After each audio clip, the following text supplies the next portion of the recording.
Coach's Corner is your source. Baseball, football, soccer, and hoops. The Coach's Corner has the scoop. It's the Coach's Corner with Andy. Covering Tri-State sports, it's the Coach's Corner with Andy on 92.1 The GOAT. It's the Coach's Corner. Hey, I'm Andy with the Coach's Corner, and we have Eric Gerber here today. He's the Smithsburg Varsity Boys Basketball coach. How's it going today, Eric? Going well. Good. Did you have a good holiday? Did you have a good Thanksgiving? Did have a good Thanksgiving. Yeah. For us coaches, Thanksgiving and Christmas always a little truncated with the time and the practices, but it was good. Yeah. Good to hear. It's a chilly one out there today, so definitely I feel like we went from fall to winter just like overnight, and all of a sudden it's like Christmas everywhere. Yeah. Yeah, the older I get, the less I enjoy the cold weather. But the cold weather does bring the winter sports season in high school, which is a plus for you being the head coach of the basketball team. That is exactly right. So the Leopards are in the MPSSAA 1A West Region 2. You actually coached the Leopards for about 12 years and then stepped away for a little bit and then ended up coming back to coach. What brought you back into coaching at the Leopards at Smithsburg? Yeah, after my first 12 years, you just get a little burnout sometimes. And I often say, I'm sure all coaches, but especially I think basketball and football coaches, there's so much off-season work. Mm-hmm. And so much you do in the off-season that really goes unseen, and you want to be there for the kids and you want to have them do it. And after 12 years, I just felt a little burnout, more by the off season, truthfully, than the stuff that happened in season. So I stepped away. For 3 years. I had a longtime assistant who took over for those 3 years. And kind of with the understanding, we talked, hey, I might want to come back at some point. And the first year, I really didn't miss it at all. And then the second year, missed a little more. And by the third year, I was really anxious to come back. So I came back, and he's still with me, and we're still working together, and been here ever since. Well, that's awesome. That's a pretty cool story. Yeah. Last season, the Leopards went 22-5 overall. And then in the region, you guys had, was it 12 wins in the region, I believe?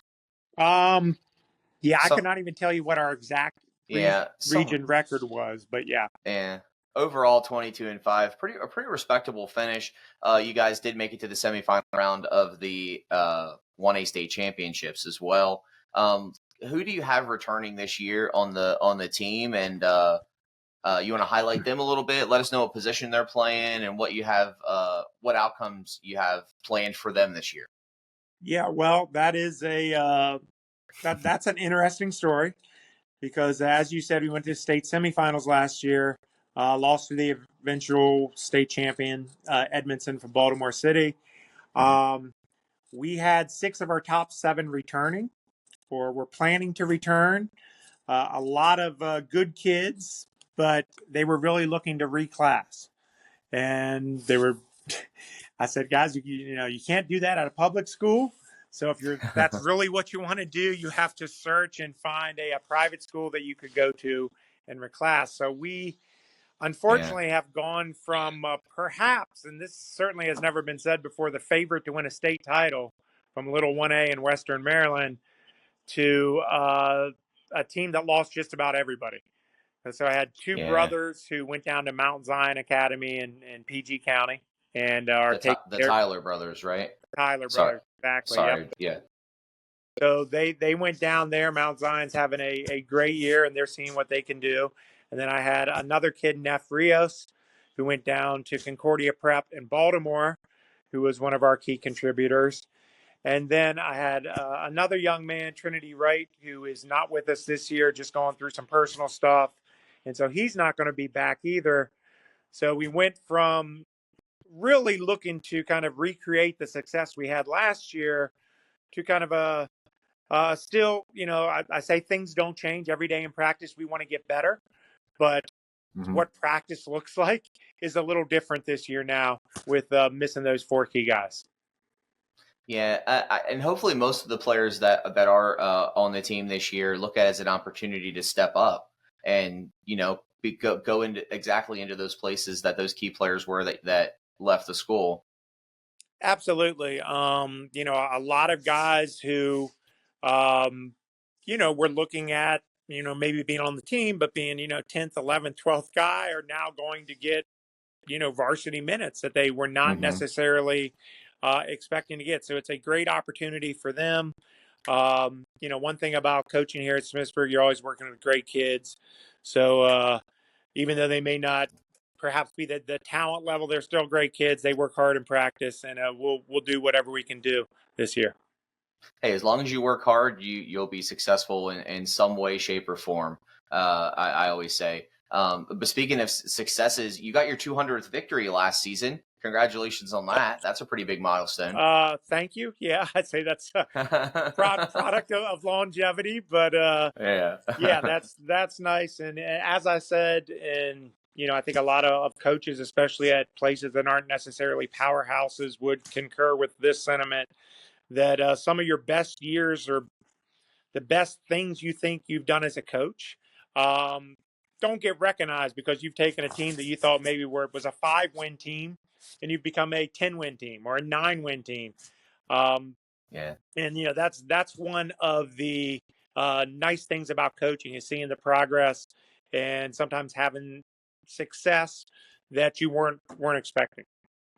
Yeah, and the little things matter as well. The little things you see every day, and their successes to you, like you said, that may others may not see, but eventually will show. On the court, Right. and as a team overall. Yeah, that's Exactly. awesome.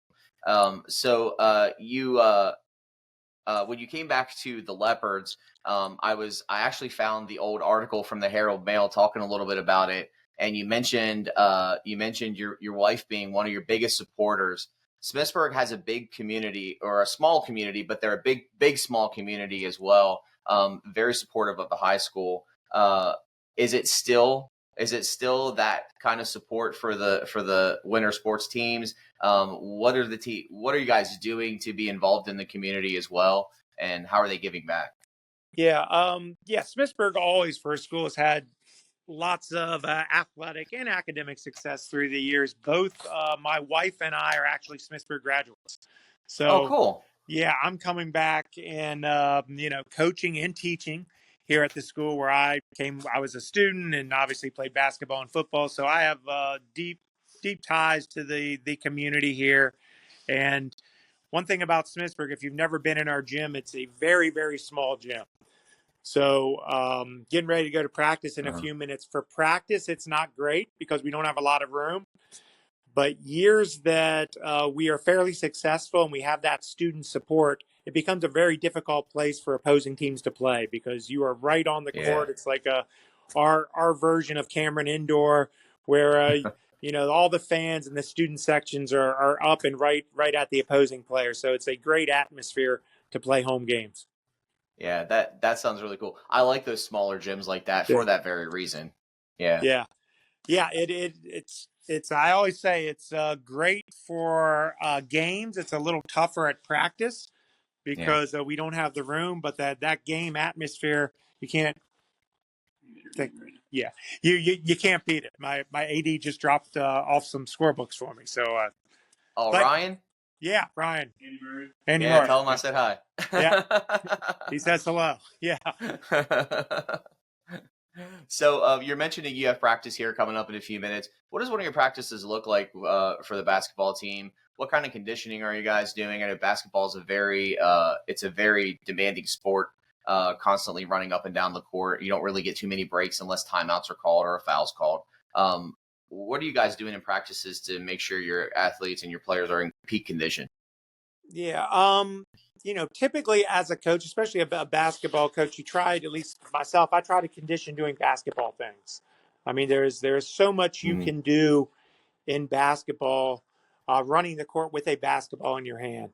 So our conditioning is almost entirely basketball drill related. Occasionally, you need to run. You just need to get them on the line and run Yeah. some sprints.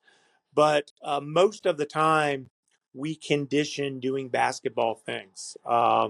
We'll start with kind of a little warm up drill, and then most days we do the some type of the shell or triangle defensive drill.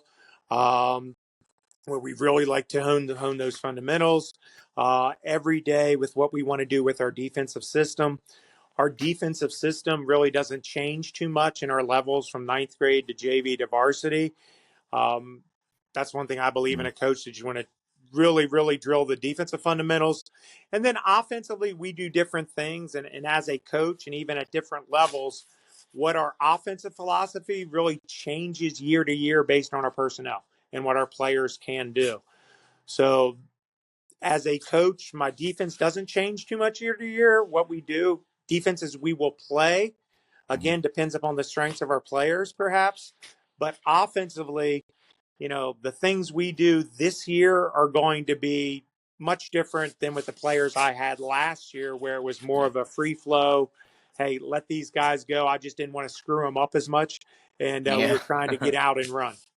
Yeah, understandable. I recognize, looking over the roster, I recognize names from football. I talked to David Miller during the football season, the football head coach for the Leopards, and I recognize the names. We talked about some players. How is it difficult for your athletes to juggle multiple sports? Like we talked about, basketball is a big off-season sport. Do you run into many obstacles with your athletes trying to juggle one or the other? Not too many. I mean, I was a multi-sport athlete. I encourage our kids to be multi-sport athletes. Right. Small Yeah. school like Smithsburg, I think we expect there to be multi-sport athletes. Hmm. I mean, you can't not pick up a basketball in the off season and be a successful high school basketball player. Yeah. I Agreed. certainly understand. I want you to go to football stuff. I want you to go play baseball. I want you to do the stuff you want to do. This is something, as an older coach, I've realized, hey, not all my players, basketball is their first priority. I think Yeah. took a little while to understand with the time, but I get it. I mean, that makes sense to me now. But you have to have a basketball in your hand at some point in the off season. You have to attend all of our off season stuff that you can. But at the same time, I think hopefully all of us coaches recognize players have different strengths. Sometimes basketball is going to be more of a focus. Sometimes it's going to be football. But I do think there is something to being a multi-sport athlete. I think that's good for you, and I think that can also help you in your primary sport. Yeah. One of my good friends who I graduated from high school with, Jim Sloshnagel, is the head baseball coach at Texas now. Oh Um, wow. and, and he recruits, multi-sport athletes. I mean, we've had that Yeah. conversation where, hey, it's good for you to play multiple sports. And this is, the pinnacle of success at Division I baseball. And that's him as a head coach saying that. So Yeah. um, I think that's important to do. That's awesome. So, I want to ask a little bit more of a preference question to kind of shifting into pro sports. Are you more of a college basketball fan or an the NBA professional side of the sport? Yeah, that's I have evolved over the years, I think, in that, and I think this may be different from many high school coaches, but I have evolved from more of a college fan to more of a pro fan. I end up Okay. watching more NBA now, typically, than I do college, and I'm not exactly sure why that is. I mean, I think obviously the basketball's a little better in the NBA, but obviously I watch a lot of basketball, Yeah. both college and pro, but probably more of an NBA fan the last five years or so. Okay. Hopefully, you're not a Washington Wizards fan because they're not doing too hot this season. I am a long suffering Washington Wizards fan. Yeah, Oh, okay. yeah. Well, I'm a long-suffering Washington Commanders fan, or Redskins, Well, whatever you want to call them. I'm a Commanders We fan can as well. So we can we suffer this together. this year Okay. last Sunday was a nice little bounce back though. Hopefully we can continue what Dan Yeah, and the that was a offense good did game. last week. Yeah. Yeah, it seemed like there was just something off in that losing streak they were on. Whatever it was, hopefully they figured it out. Yeah. But no, the Wizards have had some bright spots this season. I watched a few of the games, and they're a competitive team. It's just I feel like it's not wrong place, wrong time right now for the organization. And Yeah, I'm not they are going perhaps as far as the Sixers did, a few years back. But they definitely, yeah, I think, are playing for the future. And with Sar and yeah, Kalubia and some of their younger players, I really think they are. they might be failing for flag this year. I'm not sure. Get Cooper in Yeah, the they've draft. got a lot. Yeah, right. They got a lot of good young pieces. I think it's just one of those things where it's going to take time. Yeah. Keep them on the team, gel, and become better. Overall as a team. But yeah, I think the future could be bright for them. And Absolutely. yeah. So have you been following the NBA Cup at all? A little bit, not Yeah. as much as maybe the NBA hopes fans are following the NBA Cup, but I think That was my I next question for yeah you. yeah Like, what do you think of it?